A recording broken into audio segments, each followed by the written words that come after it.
Good evening, guys. Welcome back. This is Dheeraj from HashLearn Studios, your chemistry teacher for the day.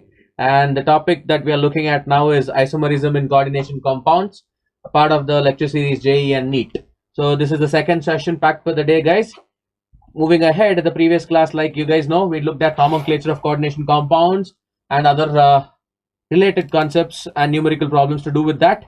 And the CPP question picked up for passport subscribers. So here we go. The magnetic moment of the complex ion CrNO NH3 ties NH3CN4 minus is. You just have to look at the oxidation number of chromium. Once you know the oxidation number of chromium, you'll be able to solve the rest. So we had solved two problems of this sort in the last class, and this has something to do with the same principle. So moving ahead, now we would look at isomerism in coordination compounds. Yes, guys, like you know, we had looked at isomerism previously also. So it's going to be a conglomeration of related concepts, nomenclature and isomerism, along with some Werner's theory-based problems as well. So the first question, here we go. Which of the following have maximum magnetic moment? So Sakshi Pandey and Yogesh have joined us back. Thank you, guys, and welcome back. So which of the following have maximum magnetic moment? We are worried about spin only. So KeFeCN6, potassium ferrocyanide, hexaferrocyanide, potassium hexacyanoferrate, to be specific, FeCl42 minus, FeH2O6Cl3 and FeF64 minus. Maximum magnetic moment, again maximum number of unpaired electrons. So quickly find out which one has the maximum number of unpaired electrons, from where it becomes easy. Quickly, Clockmaster says another 2 seconds left. Here we go. Get going, guys. Get going. Yogesh also. Yogesh gives us the first answer. Yogesh says it's 1D. Fine. Others, work from your end. Quickly. So let's say the overall charge on this is -3.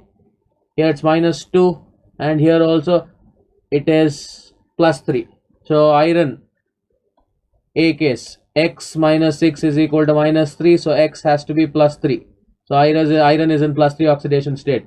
In this case, x minus 4 is equal to -2, so x is equal to +2, iron +2. Here x is equal to +3 because water is aqua is a neutral ligand. So here x minus 6 is equal to -4, so x is equal to +2.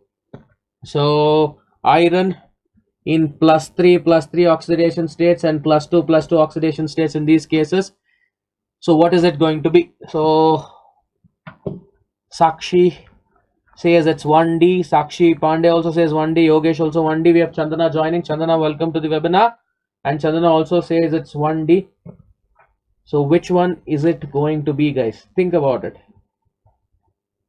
1D.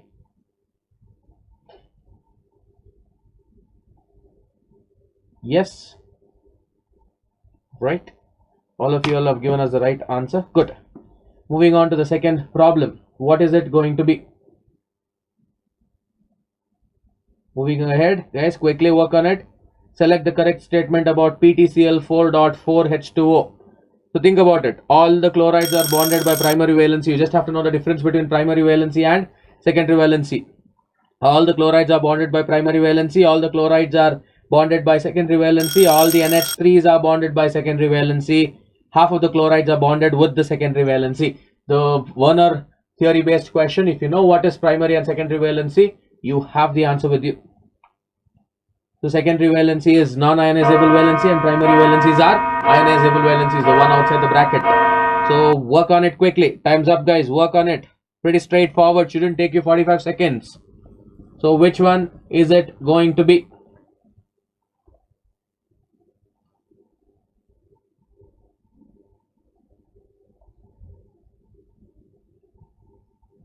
Yes, guys, quickly. Option A, 1 and 3. Option B, 3 and 4, 2 and 3, or only 3. So Sakshi says it's option A. Yogesh says it's B. Again, Sakshi and Chandana. Go ahead, guys. Try to give us the answer. We had Preeti and Peru joining us previously. Hope you guys have joined us. Yes, Peru joined us. Waiting for Preeti to join and others as well, guys. So Sakshi, Peru A, Sakshi Pandey also A, Yogesh says it's B. Guys, it is option B. That is option 3 and 4 are right. All the NH3s are bonded by secondary valency and half of chlorides are bonded with secondary valency. Yes, the formula has to be PT Cl2 NH3 4 times Cl2. So all the NH3s are bonded by secondary valency and you have chloride, half of the chlorides acting. So the charge on platinum is +4. This is -2. Overall becomes +2. So to balance that, 2 chlorides will act as counter ion. So option C and that's 3 and 4 is right. Therefore 3 and 4 is option B. Hope you guys have understood, guys. Moving ahead, which of the following cobalt complex is paramagnetic and high spin complex? I'm quite sure you guys know what is high spin and low spin. So low spin complexes are formed when the involved ligands are weak, involved ligands are strong, and high spin complexes are formed when the involved ligands are weak with respect to their crystal field splitting. So have a look at it. Which one will give high spin complex?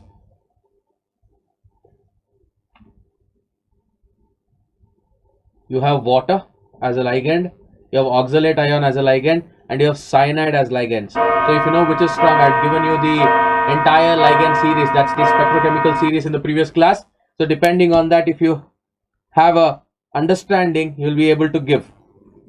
Low spin complexes are formed by strong ligands and high spin complexes are formed by weak ligands. So he's asking which of it will form high spin complexes? Water, oxalate and cyanide. Which one is it going to be? Quickly, guys, waiting for your answer.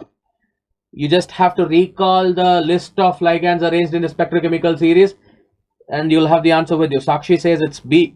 Yogesh says it is C. Sakshi Pandey also says it is B. Okay, Peru, Chandana, try to give us the answer, guys. Yogesh as well. So quickly, Yogesh has given us the answer. So 3 of you waiting for your answers, guys. Simple. If you go back, I asked you to make a note of the involved ligands in the increasing order. I'd given you the list. So according to that list, oxalate, aqua, cyanide, all of these are pretty much on the higher order when it comes to ligand strength. All of them are acting as strong ligands. If all of them are acting as strong ligands, all of them will give low spin complex because stronger ligands will produce greater difference between the two orbital range. So all of them will produce low spin, none of them will produce high spin. So none of these is the answer. All of these comes towards the last part of the series that I gave you. So all of them are strong, so all will give us low spin and there are no high spin complexes. Keep that thing in mind. Fourth question. For which of the following complexes central metal atom does not use d orbital for hybridization? Again, a question pertaining to hybridization. So I hope you guys have made the list that I've told you. Which orbital will take part in hybridization when it comes to various hybridization forms? So Yogesh gives us the answer. So is it for fourth one, Yogesh, or is it for the third one? So please prefix your answers with the question number, guys. So which of the following metal complexes will not use d orbital for hybridization is the question. So all of these are d block elements only. So if you look at them, one of it will not. Which one is it going to be? CuNiCN4, NiCH3 6 times, hexamine, next is tetramine, and then you have hexacyano. Which one is it going to be? Quickly, guys. Sakshi Pandey says it is 4D. D does not use central metal atom. That's D block orbitals. Yogesh also says it's 4D. Let us wait for Sakshi, Peru, Chandana to give us the answer. Go ahead, guys. Peru says it's 4C.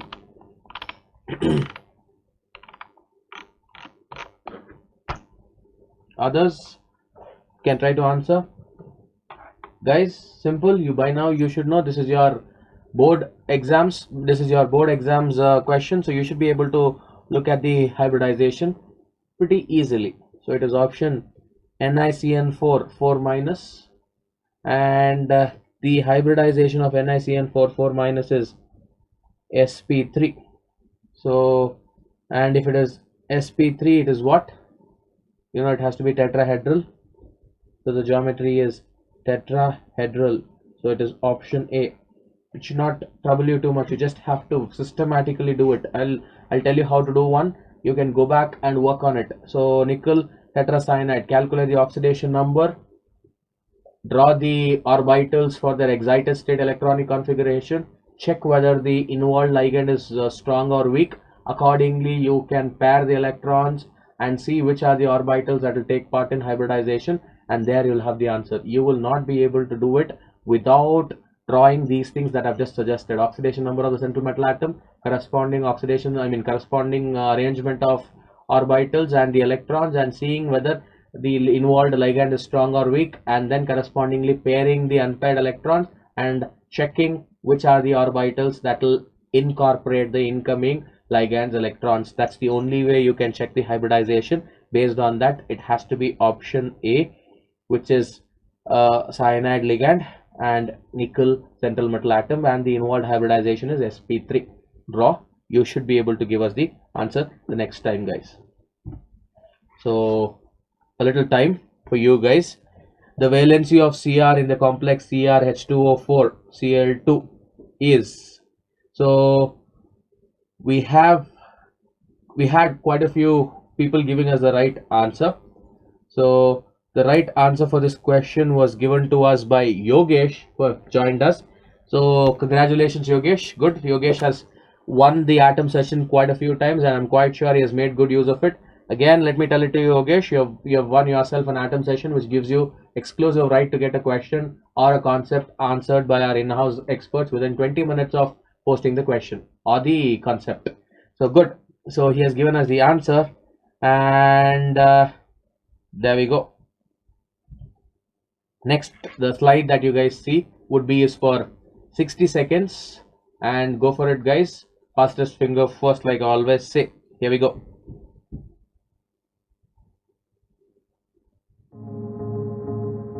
Sir, Anil sir.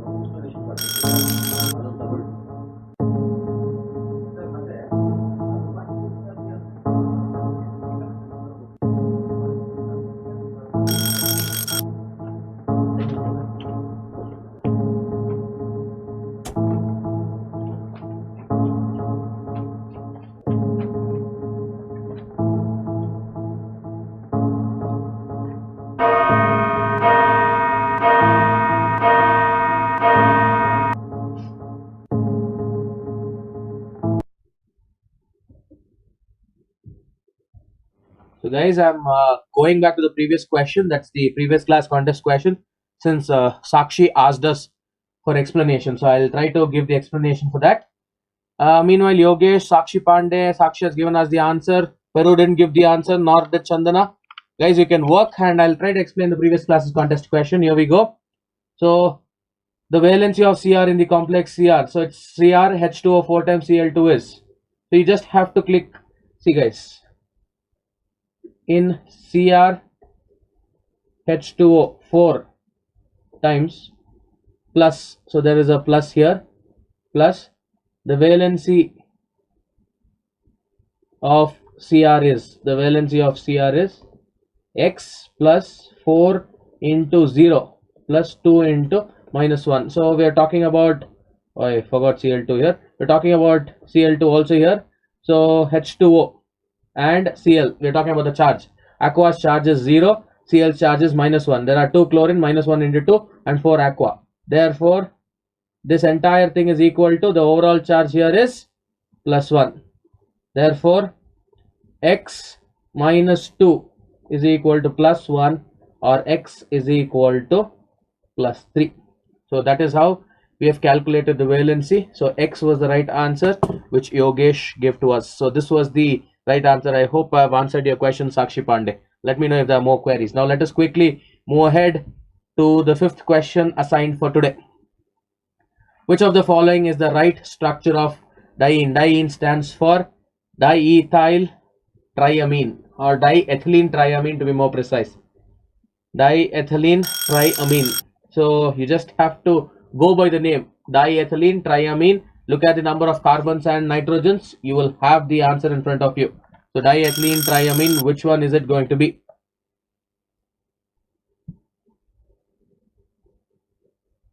Quickly. Clock master says 12 seconds. Is it the one with 3 hydrogens, 3 nitrogens and 4 carbon? 3 nitrogens, 2 carbon, 3 nitrogens, 4 carbon with a double bond as well. So which one is it going to be? So work on it. Simple question. Diethylene triamine. Yogesh says 5A. Okay. Others? Quickly. You don't have to do anything here. You just have to observe the molecule, give the answer. Sakshi, Yogesh changes his answer to B. Sakshi says A, Peru says A, Sakshi Pandey also says it's A. Yes guys, it is in fact A. Ethylene, diethylene triamine. So if you see, if they say ethylene diamine is this NH2, CH2, CH2, NH2. This is ethylene diamine, En. Diethylene triamine is double. So you just have to add 2 more nitrogens with a center and 2 more carbons. So it will become NH2, CH2, CH2. So add 1 more diethylene diamine, the ethylene diamine here. So it will become NH, CH2, CH2 and NH2. So option A is the right answer. Again, you don't have to worry too much. It's a tridentate. It's an example for a tridentate ligand. So all of these lone pairs present on nitrogen can be donated towards the central metal atom. So it makes this molecule a tridentate ligand. So moving ahead. 6th question. Which of the following has the highest molar conductivity under similar conditions? So we're talking about molar conductivity. Have a look guys.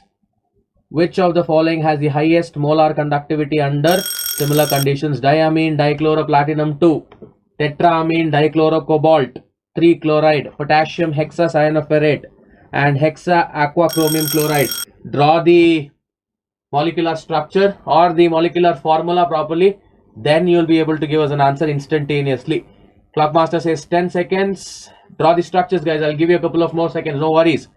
Draw the molecular formula or the molecular structure and then come to a conclusion quickly. So which one is it going to be? Highest molar conductivity. Yogesh says it's 6D. Okay, let's wait for others also to give an answer. Quite an important type guys. Physical properties of coordination compounds. So which of the following has the highest molar conductivity under similar conditions? Go for it. Quickly.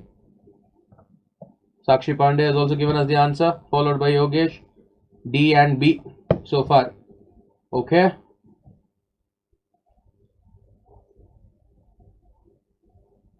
Others? Quickly. I'll go on writing the formula meanwhile. Diamine dichloroplatinum. So platinum, you have dichloro, chlorine twice and diamine. So this is the first one. Tetramine dichlorocobalt, cobalt, tetramine. So NH3 thrice, tetramine 4 times, sorry. Dichloro 2 and chloride. So you have chloride there.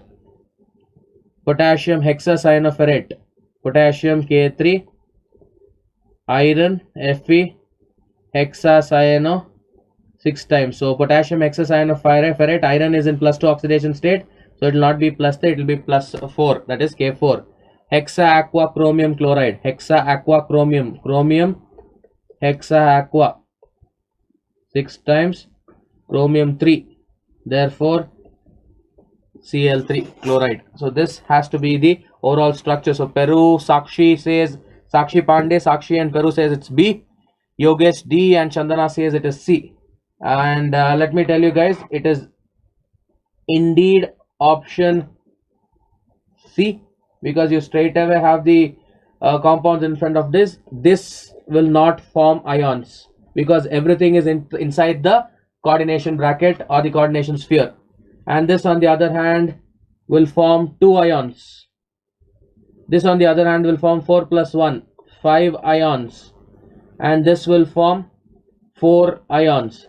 So the maximum number of ions are this. Higher the number of ions, higher will be the molar conductivity. So you know that higher should be the ions, lesser should be the viscosity, lesser should be the hydration. All that comes under solutions chapter of 12th standard. So here, more the number of ions, more will be the conductivity. Hence option C is the answer, guys. So quite an interesting question, I guess. Moving ahead to the 7th question.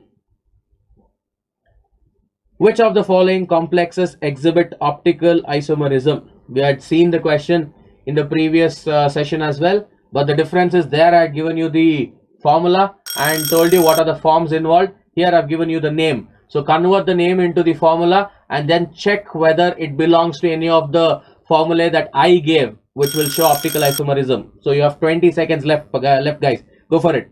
Options are trans tetraamine dithiocyanate cyana chromium 3 ion, and cis diamine ethylene diamine cobalt, cis diamine and ethylene diamine cobalt 1 chloride, trans diamine dicarbonato cobaltate, and cis bis glycinato platinum. The names might be a little difficult for you, but then you have to get used to it. Cis diamine, ethylene diamino, that's amine, cobalt chloride. What is it going to be, guys? Quickly think of an answer. It has to be option. Good. Both Yogesh and Sakshi Pandey gives us the right answer. It is option D. I'll try to draw the structure for you guys. It's cobalt. So Cl, and then you have ethylene diamine. Ethylene diamine is nothing but a bidentate ligand, En and En.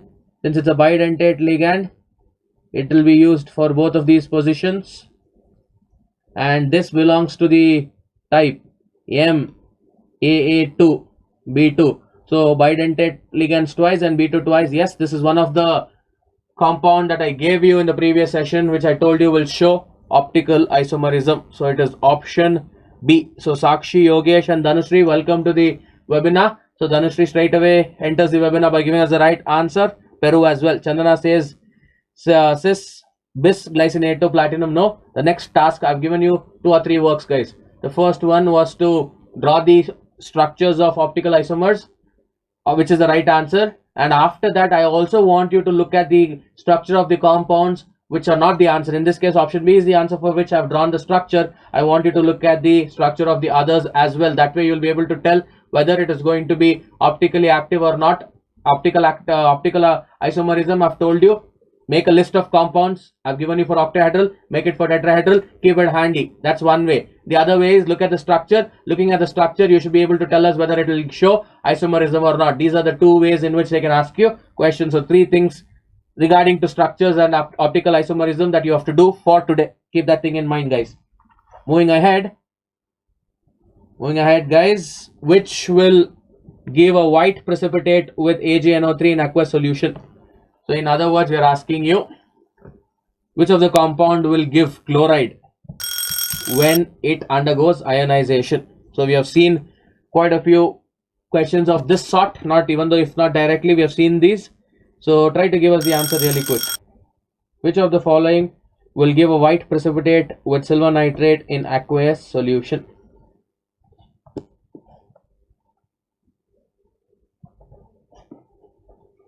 Think guys, think. Clockmaster says time's up. Take a couple of more seconds. To have or to get a white precipitate, there should be available chloride ions. Just check which option will give you chloride ions. Sakshi B, Peru B, Yogesh C. Okay, guys, I've told you, if Cl is only inside the square bracket, it will not ionize. Keep that thing in mind. It is not going to ionize. If it doesn't ionize, how is it going to react with AgNO3? So this, no ionization of chlorine, no ionization of chlorine, here there is no chlorine at all. Therefore, this is going to ionize. So this entire thing will convert itself into PTNH3 6 times plus 4 plus 4 Cl minus. So these are the ones which has to react with AgNO3 to give AgCl, which is the white precipitate. So you should have free chloride ions, and if you have to have free chloride ions, all of those should be present outside the coordination sphere. We have seen enough of it, so you should not be able to do mistakes in questions like these, because this doesn't require too much understanding. You have to keep this in your mind. So I hope Chandana and Yogesh, guys, correct yourselves, because we have made you guys do these problems in the previous session as well. So you have to have 100% guarantee and confidence when it comes to problems like these. So others have given us the right answer, Peru, Sakshi and Sakshi Pandey. So moving ahead to the 9th question. So have a detailed look at the question, guys. Needs a little working. Select the correct statement. Complex ion. So we have given you molybdenum. So complex ion molybdenum, Cl6 3- is paramagnetic, or cobalt ethylene diamine thrice 3+ is diamagnetic. Both are correct. None of these are right. So have a detailed look, guys. Have a detailed look. Try to draw the structure. Check whether it is paramagnetic structure, as in the orbital structure I meant. So go for it. Complex ion MoCl6 or COEN thrice. So which one of it is going to be the right answer?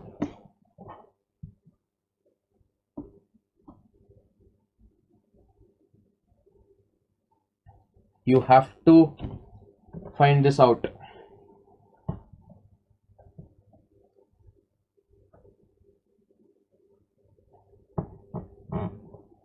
So the best part lies in knowing where molybdenum will be available in the periodic table. So if you know where molybdenum will be available, you'll be able to give us the answer. So you'll be able to calculate the oxidation number, and straight away from there you can take it ahead.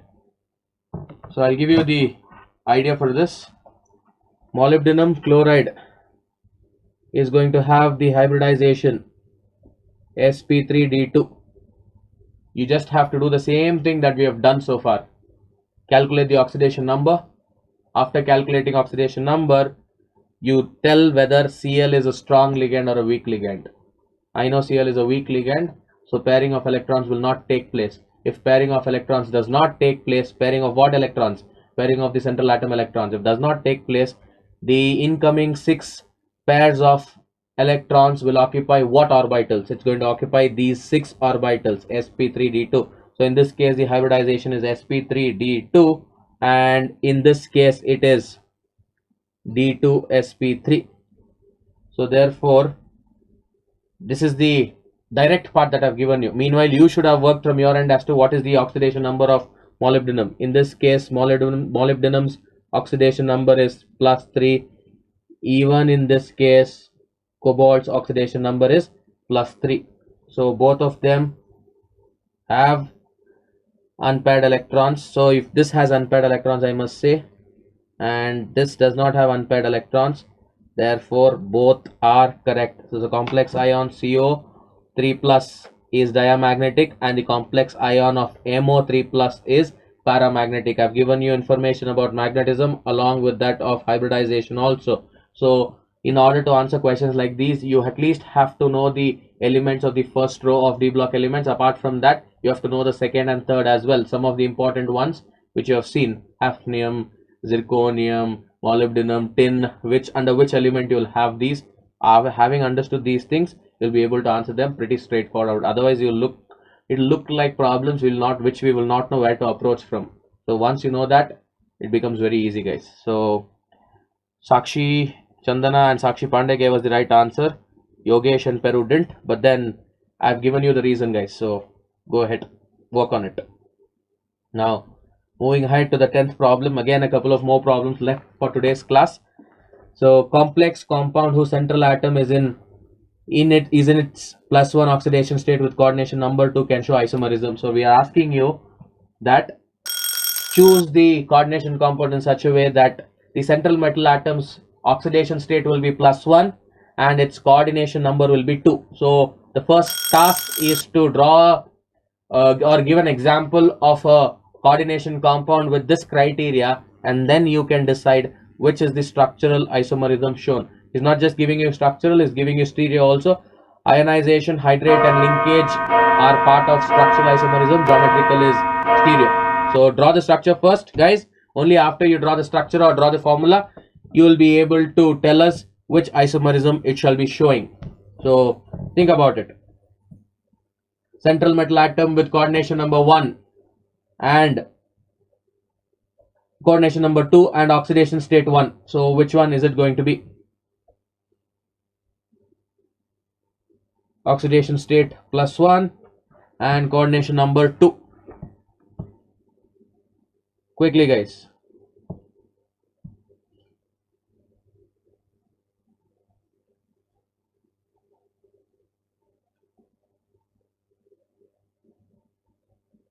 So I'll help you. Here we go. I can give you a sample compound. So you can take Ag, Cn, Cn. So oxidation number +1. In this case, Cn, Ag. Sorry, yeah, Nc, Ag, Nc. So this is the compound wherein the oxidation state is +1 and the coordination number is 2. Therefore, good. Yogesh, Peru, Sakshi gave us the right answer. They told it is linkage, and I've given you guys an example here where cyanide and isocyanide forms will change the donor atom in either cases. So good, guys. I'm glad that most of you were able to give us the right answer in this case. So moving on to the 11th problem. You just have another 1 or 2 problems packed for you guys. So this shall be the last but one question, guys. So let us end it on a very high note. Coordination number of Ni in NiC2O4 minus. I mean NiC2O4 thrice. So I'm giving you oxalate. So if you remember, oxalate is what kind of ligand? If you remember its denticity, you have the answer with you. You just have to remember the denticity of oxalate. So 11th problem, guys, for 11th problem for today. 3, 6, 4 and 5. There's no way it can be 4 and 5. It has to be either 3 or it has to be 6. If it is monodentate, 3. If it is didentate, it is 6. So go for it. 11th question.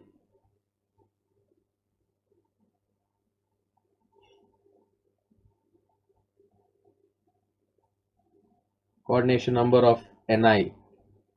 Simple, guys. Simple. You shouldn't be thinking so much. Give us the answer quickly. So Sakshi says it is A.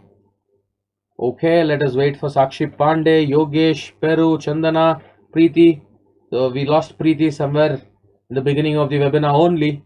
I hope she is looking at the questions and at least trying to understand from it. So Dhanushri also gives us the answer, who joined us. Yes, Dhanushri joined us a couple of questions back. Yogesh B, Dhanushri A, Sakshi Pandey and Peru. Guys, quickly give us your answers. Quickly. So Dhanushri changed it to okay. A, yes. Guys, this is a bidentate ligand. You can call it bi or didentate ligand. Didentate ligand I've already shown you guys. So if you take nickel, oxalate is C double bond O minus, O minus. So if you take 3 oxalates, so 1 minute.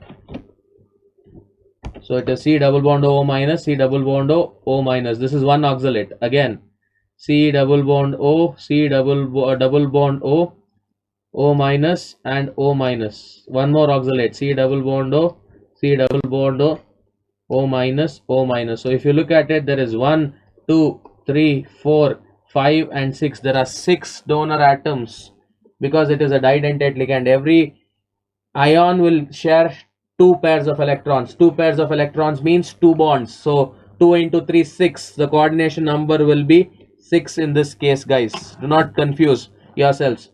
You just have to worry about denticity. If it is a monodentate ligand, 3 ligands will donate 3 pairs, so 3 bonds. But it's a didentate ligand, which means one ligand will donate 2 pairs. So 2 into 3, 6. So 6 has to be the coordination number. Keep that in mind, guys.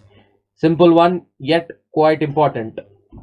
So moving ahead, the formula of sodium nitroprusside. You would have come across sodium nitroprusside in coordination compounds also, as well as in organic chemistry, wherein sodium nitroprusside test is used as one of the tests to identify the element.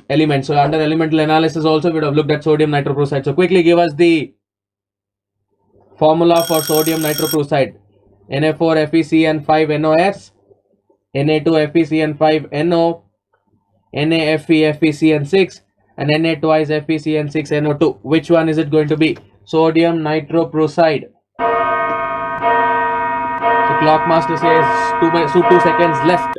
Go for it, guys. Quickly go for it. So what is it going to be? Sakshi says it's 12B. Yes, it is indeed 12B. You don't have to worry too much about it. It is sodium nitrito or pentacyanonitrito ferrate. So it is Na2 FeCN5NO. Remember this, guys. Do not forget. This is the nitroprusside, sodium nitroprusside formula. So moving ahead, let us quickly summarize the class. We had looked at isomerism. Isomerism was the intention, and like I did, both the classes I had clubbed questions from isomerism and nomenclature so that you get a detailed overview. I'm quite glad that you guys have understood most of the question. And then moving to the last part of the session, guys, really a heartfelt thank you to all of you who joined us. I hope it has made sense. The questions were picked from books, nooks and corners to provide references to you as to how questions can be picked in some of the important all India level entrance exams. So that was the intention. And if you have liked the class, go ahead, share it among your friends and make sure they are also benefited just like how you guys have been benefited out of this.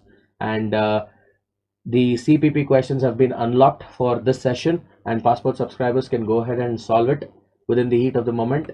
That is going to get or that is going to make sure that the concepts are properly impregnated into your minds. And those who have no access to CPP, all that you have to do is subscribe to passport. You'll have access to CPP. Apart from that, guys, it gives you 24/7 one-on-one doubt solving sessions access. And apart from that, practice questions and tests from some of the best selling books and all the video classes covering the toughest concepts and problems, which is a prerequisite to understand these questions even better. So I hope everybody had a fulfilling session. Meet you guys in the next class of mine. Till then, it's your chemistry teacher Dheeraj signing off. Good night, guys, and happy Diwali.